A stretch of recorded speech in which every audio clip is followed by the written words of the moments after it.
Hello. Hello Mustafa, तुम कहाँ हो? क्या हुआ? तुम कल रात घर नहीं आए और ना ही तुमने मुझे फ़ोन किया। बहुत मसरूफ था मैं। क्या तुम काम पर हो? शहर में नहीं हूँ। हाँ, कुछ वक्त लग जाएगा। क्यों, क्या हुआ? अच्छा ये बताओ, तुमने उस बात के बारे में कुछ सोचा क्या? ओह अच्छा। आप किस बात का इंतज़ार है तुम्हें? अभी तक तो नहीं। मैंने तुमसे कहा था ना कि मैं चाहता हूँ कि वो इस दुनिया में नहीं आएगा। मैं चाहती हूँ कि तुम इस बारे में थोड़ा और सोच लो मुस्तफ़ा। मैंने तुमसे कहा ना, हमें इसके बारे में कुछ सोचने की ज़रूरत नहीं है। मैंने फैसला सुना दिया है। मैं ऐसे नहीं जाना चाहती हूँ। जब तक तुम यहाँ हो मुझे रहने दो। वक्त ज़ाया मत करो, ठीक है? मेरे आने से पहले ये हो जाना चाहिए। ठीक है मुस्तफ़ा।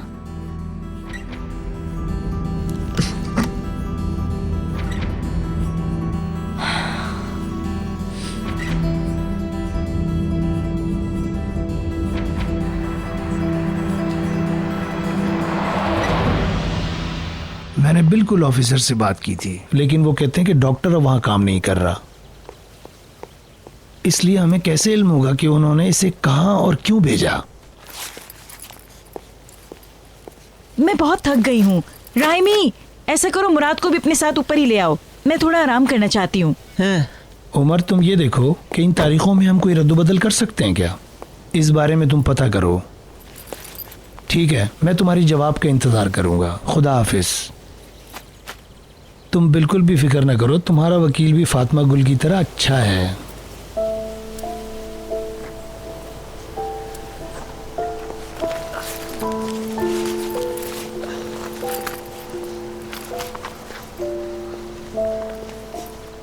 अरे बस इतने ही कमरे हैं? हाय अल्लाह। यहाँ इतने कमरे नहीं है, इसलिए अपने बैग यहीं छोड़ दो। सिर्फ 3 कमरे हैं इनके पास। हमें कोई और जगह देखना पड़ेगी। ये तो इंतहाई अफसोसनाक बात है। असल में यहाँ सिर्फ 3 कमरे हैं। एक हमारे लिए, एक फातिमा गुल और एबेनीना के लिए, और एक कमरे में करीम और आप एक साथ रह सकते हैं। मेरे ख्याल से यही ठीक रहेगा, अगर आप परेशान ना हो। नहीं भाई, इनको तकलीफ होगी। बेशक, अगर मिस्टर करीम को कोई एतराज नहीं तो मुझे कोई फर्क नहीं पड़ता। मैं तो आपकी वजह से सोच रहा था, मुझे तो कोई एतराज नहीं नहीं, कोई मसला नहीं। ठीक है फिर, अगर किसी को इतराज नहीं तो ये 3 कमरे हम ले लेते हैं। आप अपना आईडी कार्ड दे दें। शनाख्ती कार्ड। राइमी कहाँ है? राइमी मुराद के साथ है। शनाख्ती कार्ड मेरे पास है।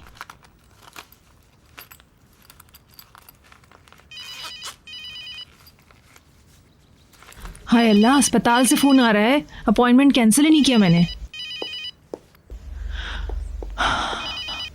हेलो जी हाँ। हाय, बहुत माजरत चाहती हूँ, आपको फ़ोन करना भूल गए हम लोग। दिमाग से निकल गया बिल्कुल। फातिमा गुल को एक बहुत ज़रूरी काम से जाना पड़ा। मिस्टर कादिर, फातिमा गुल की आज थेरेपी थी। अब तो कुछ नहीं हो सकता। जी जी बिल्कुल चाहेंगे हम दूसरा अपॉइंटमेंट लेना, मगर इस वक्त मैं आपको तारीख नहीं बता सकती हूँ। क्यों ना मैं आपको थोड़े दिन में कॉल करूँ? हाँ, बहुत बहुत शुक्रिया आपके फ़ोन करने का। जीती रहिए। ठीक है, मैं फ़ोन करूँगी। दिन अच्छा गुजरे आपका। खुदा हाफिज। हाय, कितनी शर्म की बात है, मेरे दिमाग से ही निकल गया बिल्कुल। ये लीजिए सर चाबियाँ, ऊपर चली जाइए। शुक्रिया।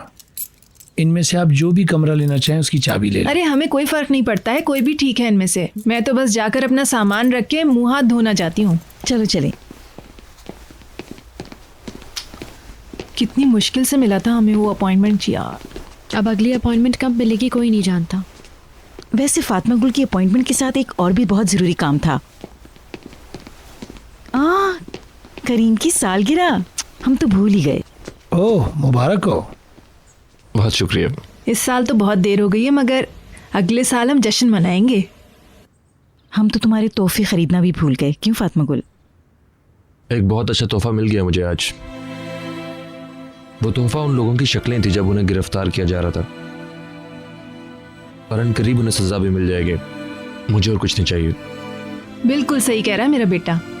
आ जाओ फातिमा गुल, ये हमारा कमरा है। सामान रख के थोड़ी देर लेट जाते हैं हम लोग, थोड़ी देर बाद नीचे चलेंगे।